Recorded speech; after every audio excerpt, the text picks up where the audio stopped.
बिस्मिल्लाहिर्रहमानिर्रहीम। आज इस लेक्चर में हम soil mechanics and bridge engineering का एक टॉपिक पढ़ेंगे जिसका नाम है स्लोप स्टेबिलिटी। उसका दूसरा पार्ट पढ़ेंगे। इस पार्ट में हम पढ़ेंगे कि वो कौन से अनासर है जो स्लोप स्टेबिलिटी पे असरअंदाज होते हैं। ठीक है, तो इनमें जो सबसे पहला है वो है ग्रेविटी। ठीक है, एक ग्रेविटी है, ग्रेविटी की वजह से स्लोप की स्टेबिलिटी इफेक्ट होती है। ठीक है, दूसरा जो है एरोजन। एरोजन ये है कि जब के पानी की वजह से, पानी की बहाव की वजह से जब ये जो ढलवान है इससे पानी अपने साथ कुछ मिट्टी लेके जाए तो इसको क्या कहते हैं? एरोजन कहते हैं। तीसरा जो है वो है वाटर सीपेज फोर्स। जब ढलवान में से सीपेज होता है तो इसकी वजह से भी स्लोप की स्टेबिलिटी इफेक्ट होती है। चौथा है सडन ड्रा डाउन। जब अचानक पानी की लेवल में कमी या ज्यादती आ जाए तो इसकी वजह से कमी आ जाए तो इसको हम क्या कहते हैं? सडन ड्रा डाउन कहते हैं। और लास्ट वन है, फिफ्थ वन, वो है अर्थक्वेक्स, जलजला। जलजला की वजह से भी जो ढलवान होते हैं उनकी स्टेबिलिटी मुतासिर होती है। अब हम इंशाल्लाह डिटेल में इन ऑल फैक्टर्स के बारे में पढ़ेंगे।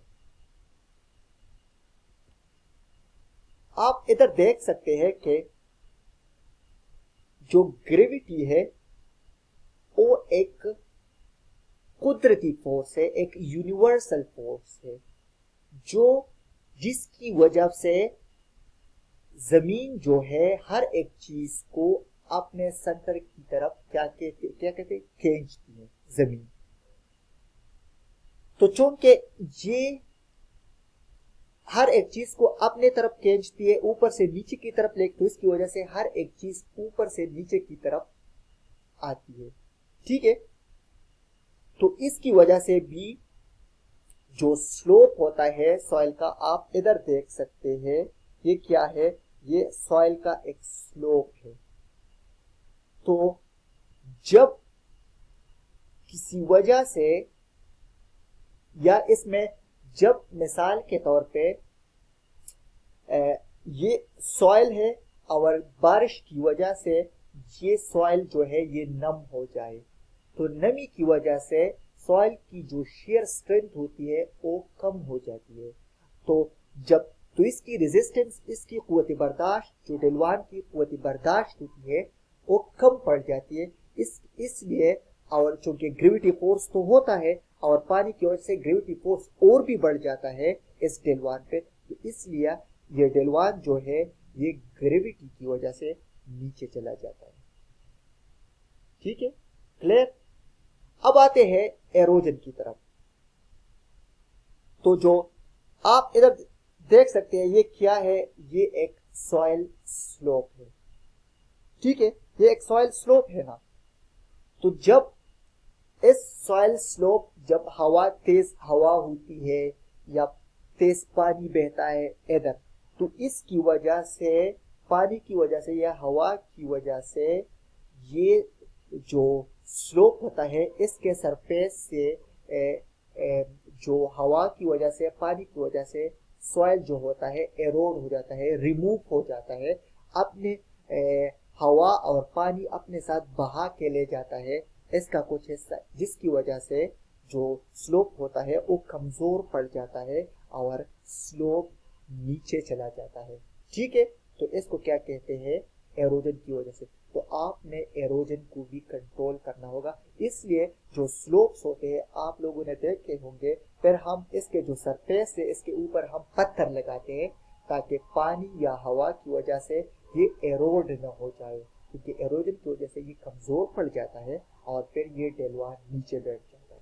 ठीक है, तो ग्रेविटी की वजह से भी स्लोप स्टेबिलिटी कम हो जाती है और एरोजन की वजह से भी स्लोप स्टेबिलिटी कम हो जाती है और स्लोप जो है ढलवान जो है वो कमजोर पड़ जाता है।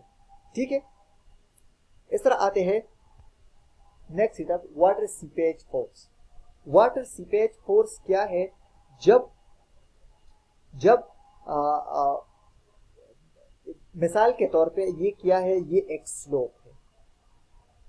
जब ये एक स्लोप है और फर्ज करें इधर बारिश हो जाए, ऊपर इस स्लोप के ऊपर, इस ढलवान के ऊपर बारिश हो जाए, तो बारिश का पानी अगर अगर इस स्लोप में से सीप कर जाए, इस स्लोप के अंदर से आ जाए, तो ये जो पानी है ये इस स्लोप में, इस ढलवान में अपने लिए रास्ता बनाएगा।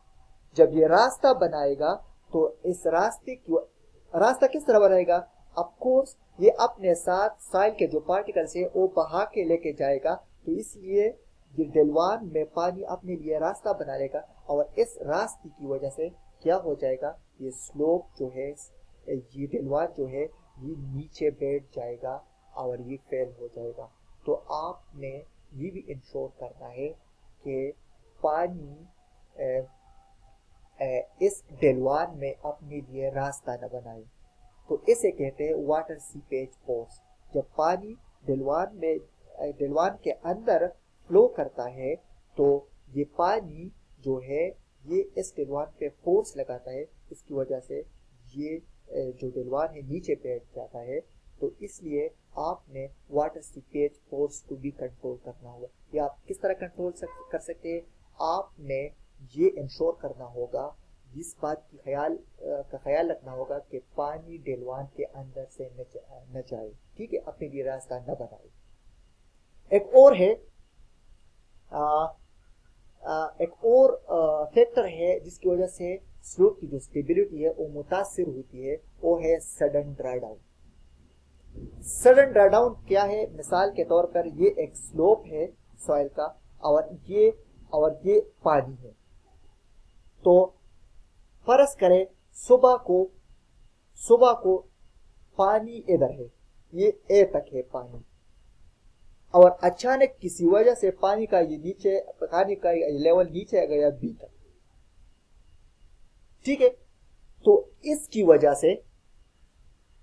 वजह से इस अचानक लेवल का कम हो जाने की वजह से ये जो स्लोप है ये जो स्लोप है ये फेल हो जाता है।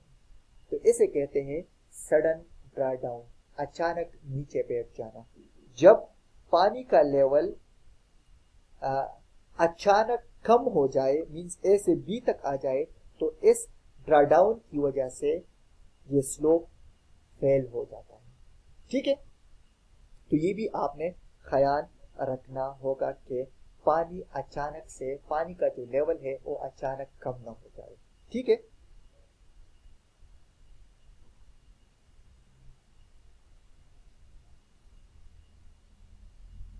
अच्छा, अब आते हैं नेक्स्ट लास्ट वन की तरफ, जिसे हम कहते हैं अर्थक्वेक्स, जलजला। तो आप देख सकते हैं जो अर्थक्वेक होती है, जलजला होता है, इसकी वजह से जो स्लोप होता है वो वाइब्रेट होता है, टू एंड फ्रू मोशन करता है, और इस वाइब्रेशन की वजह से सॉइल का जो वजन है वो बढ़ जाता है। ठीक है, जब बढ़ जाता है तो चूंकि जब वजन बढ़ जाता है तो इस पे जो जमीन का जो कुवत होता है, ग्रेविटेशनल फोर्स होता है, वो बढ़ जाता है। जब ग्रेविटेशनल फोर्स बढ़ जाता है तो हमने पहले कहा है कि ग्रेविटेशनल फोर्स की वजह से स्लोप या ढलवान जो है वो फेल हो जाता है। तो इस तरह अर्थक्वेक्स की वजह से जिस तरह घर वगैरह तबाह हो जाते हैं, और इसी तरह ढलवान भी अर्थक्वेक की वजह से, जलजलों की वजह से नीचे बैठ जाता है। ठीक है, तो ये आपका हो गया फैक्टर्स जो क्या है, स्लोप के स्टेबिलिटी पर असरअंदाज होते हैं। ये यहाँ तक आप लोगों का ये लेक्चर हो गया। इंशाल्लाह नेक्स्ट लेक्चर में हम types of rotational type failure पढ़ेंगे इंशाल्लाह। थैंक यू, अस्सलाम वालेकुम।